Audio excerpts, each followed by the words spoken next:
the forecaster has been a true friend to our community. Enter to win your very own Freddy bobblehead today at WJBF.com. Sponsored by Alpha Insurance. Get the latest video in one click at WJBF.com. The Live 5 for 6 Skyview Network, sponsored by Terry Lambert Hyundai. Dry air is filtering in. That's going to set the stage for a beautiful Tuesday. I'll have all the details coming up. Now on News Channel 6 at 5, a rezoning dispute in Columbia County. We'll hear from neighbors and 143 Ministries ahead of tomorrow's meeting. Also ahead, gunfire near Laney High School on Friday. How the sheriff is working to keep football games safe. And a healthcare roundtable in Georgia. What Governor Brian Kemp is doing to make Georgians healthier. As your News at 5 starts now. Live from Television Park, this is WJBF News Channel 6 at 5.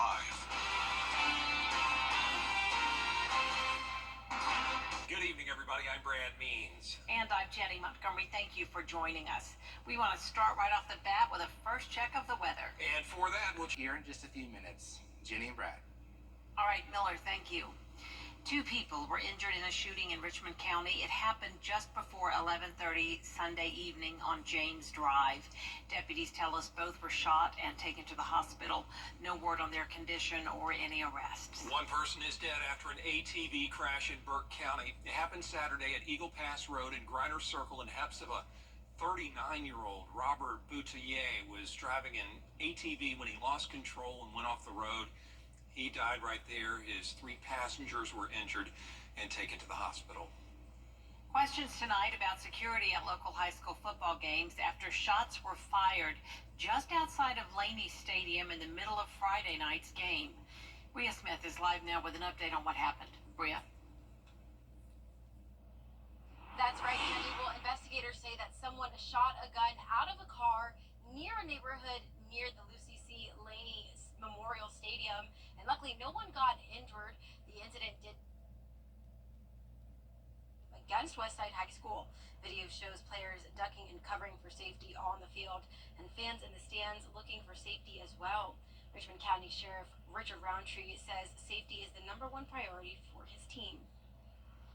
So we have a game plan in place. We have active communication. So, the quick response to the fact that day, notification was immediate. We don't have to wait.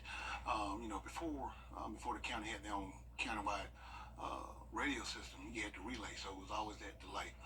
Fortunately, a few years ago, the county invested into their own radio system. So now, any law enforcement agency or any supporting agency within the county can be immediately notified in case of a critical incident. No suspects or arrests have been made or accounted for, and Sheriff Richard Roundtree does ask that if you know or saw anything to please contact the Sheriff's Department directly. For now, reporting live in Augusta, Bria Smith, WJBF, News Channel 6. Continuing coverage now of a story we first brought you last week. Neighbors, along with leaders of 143 Ministries, are speaking out ahead of a rezoning decision for a piece of property in Grovetown. Hannah Latier has more. People who live near Rockford Drive are standing firm in their beliefs that they do not want a church and a campground for people who are in substance abuse recovery to be built near their properties. Church leaders are explaining why they believe it's needed and how they plan to go about it. The organization and their cause is a great one, but the location is completely inappropriate. 143 founder Clifton Nobles saying they could potentially still build houses or cabins without the rezoning, just not a church. As the current zoning, permits, you can build one house for every 2.5 acres that's there. So, what we plan to do with it, if it does not get rezoned, we haven't really gotten that far. On top of the concerns listed by neighbors in our previous story, they are also questioning the process of how the nonprofit bought the property from an elderly man who they say has dementia. That in itself is unsettling and almost sketchy. Nobles says they had the property under contract for 6 to 8 weeks prior to purchasing it on July 26th. They met with the county's planning commission on July 11th to discuss the details of the possible rezoning. We don't have any desire to defend ourselves to people who are calling us a cult and for people who are saying that we are doing underhanded things. we are established in this community, and we're well recognized for the work that we do here. We have nothing to do with the process of the county. Neighbors are also wondering why 143 didn't present the development to them the same way they did to other communities. When they tried to do this in Rennes and Harlem, they sent out welcome letters and whatnot. We didn't receive anything of the sort. We never received a welcome letter. We haven't spoken to any. A board member from 143 has not reached out to us. Mr. Nobles himself has not reached out to us. Nobles says the location fits their needs and price point, and they are ultimately trying to serve the community. It's always go somewhere else. I don't think we can get far enough out for that not to be a problem. So we're in Columbia County, and we're residents here, and we were hoping that we could be welcomed here because of the people that we're helping here. The Columbia County Board of Commissioners are expected to vote on the rezoning at its meeting on Tuesday night at 6 o'clock. In Grovetown, Hina Latier, WJBF News Channel 6. Fall semester is now underway at Augusta Technical College. Classes started today. Everything is so busy over there, and students have a lot of options. They can choose from a variety of academic programs designed to help them meet their personal and career goals. Much has happened over the last 60 years since the college was founded, but the best may be yet to come. That includes the Micro Enterprise Center being built on Broad Street. COVID hit, we lost a lot of small businesses because of COVID, and we knew we needed to do something different to provide access to funds, resources, and education so that those organizations who do want to create a new company, they have the means to do so. Dr. Worrell says the building could be ready in 6 months and open for services by spring 2025. USC Aiken is kicking off the fall semester with freshman convocation. If you're a new student this year, you'll get a first-hand look at what that progress looks like. The campus is changing. Construction projects are in full swing and excitement is in the air. It's very exciting. That's the first thing you'll notice on campus, especially that northeast corner with our $60+ million advanced manufacturing collaborative building. The building should be finished soon. It's a partnership with the Department of Energy and Savannah River Nuclear Solutions. Classes start tomorrow. Well, Georgia Governor Brian Kemp and state leaders getting together to First, there was Davidson Fine Arts Magnet School, then Jesse Norman School of the Arts, and soon, Richmond County will have a third arts education center. Tuesday on Jenny, Melodious One Educational Institute is a new early learning and immersive arts school on Washington Road. The mission is to inspire students to own the entire learning process through organized thoughts and actions, relationships, and teaching methods. The school's not open yet, but they're aiming for a January start date. So we're starting out as a kindergarten through K-5, through 8th grade. We want to eventually open up to the earlier learning for early childhood, so 3 and 4 year olds, and then grow a grade every year to get to high school so that our students can stay within the system and show the progress from the beginning until the end so we can map that data. And while we're talking about school, an extracurricular girls club is holding open enrollment right now. How you can get involved with Precious Pearls mentoring, plus money-saving tips for a last-minute summer fling, Tuesday at 12:30 on Jenny.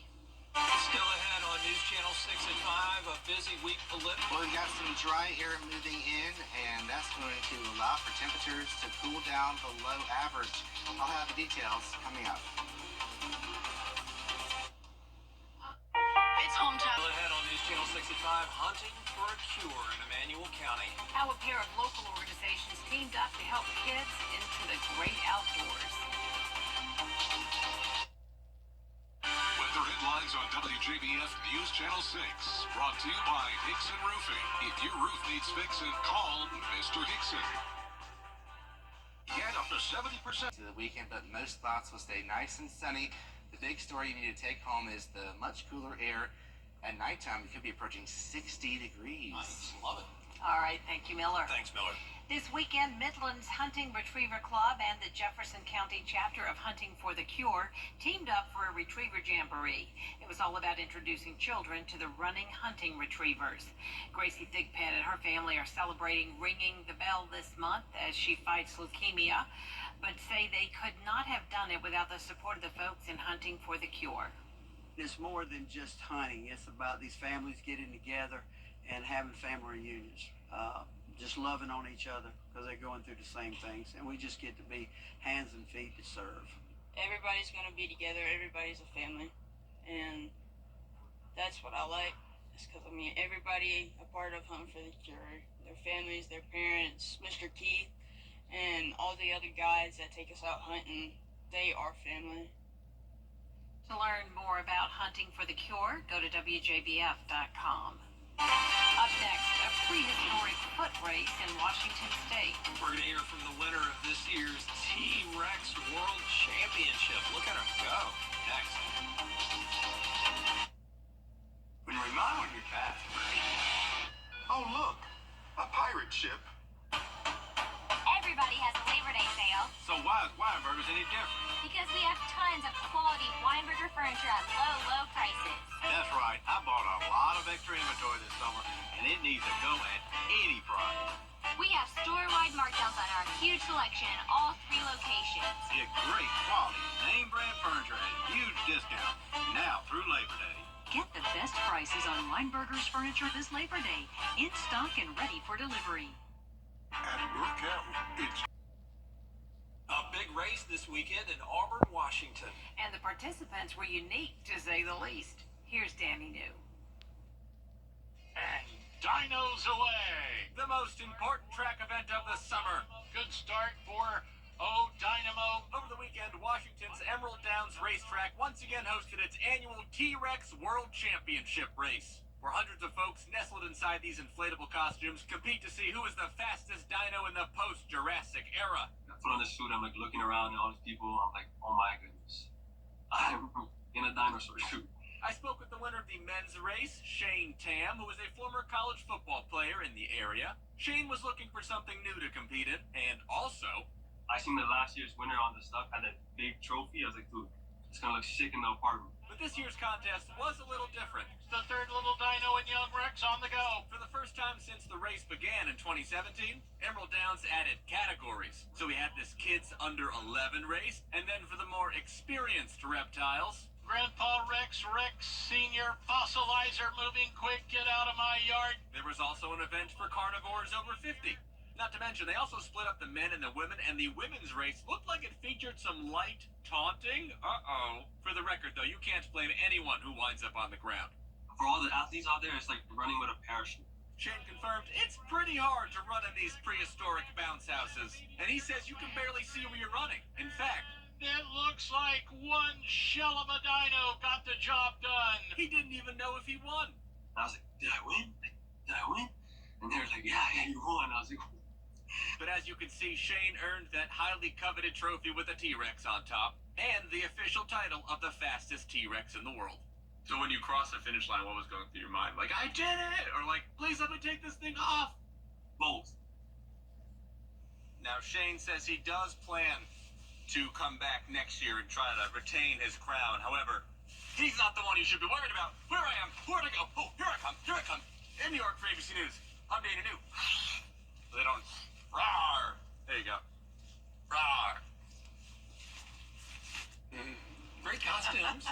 Fun event. That's your news for now. Stay with us, though, won't you? News Channel 6 at 5:30 with Dee Griffin is next. Now, one group in Rock Hill, South Carolina is pushing for a bill to combat drug-induced homicides. As coverage you can count on continues.